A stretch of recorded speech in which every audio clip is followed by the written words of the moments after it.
Reclaim parts of yourself that you have overlooked or forgotten about. There are many different parts of the human psyche.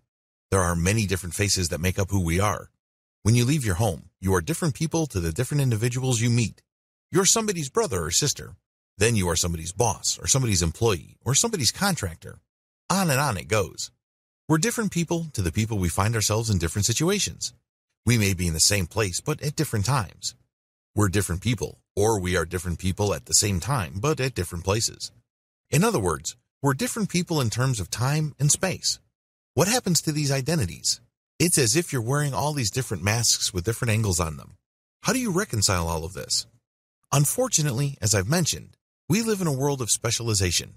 So, we're forced to slice and dice and pick and choose. This does a big disservice to just the rich tapestry of all identities and capabilities. There is power in wholeness. When you choose to live with full integrity, this means you reconnect with everything that defines you. In other words, integrity means you connect the potential with what is manifesting.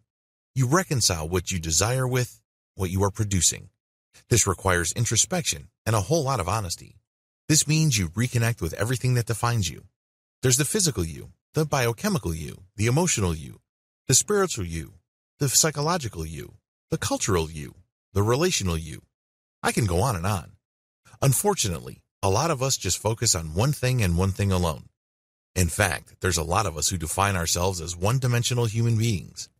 If you need proof of this, go to a party and talk to people, and the first thing out of most people's mouths is what they do for a living. They would say, "Hi, my name is Jerry, I'm an attorney." Or, "Hello, my name is Mindy, I'm a doctor at the nearby hospital." Or, "My name is Albert and I work for Microsoft." People tend to define themselves in a one-dimensional way. We always try to connect with some larger phenomena that somehow casts a shadow on our identity. For example, when somebody introduces himself or herself as working for Facebook, what's the first thing that comes to your mind? Facebook has a brand, and there's a value judgment there that's very different from somebody stepping up to you and saying, "Hey, my name is Joe. I'm an executive at Starbucks." In the case of Joe, there are two things going on. When he says he's an executive, that brings to mind certain ideas.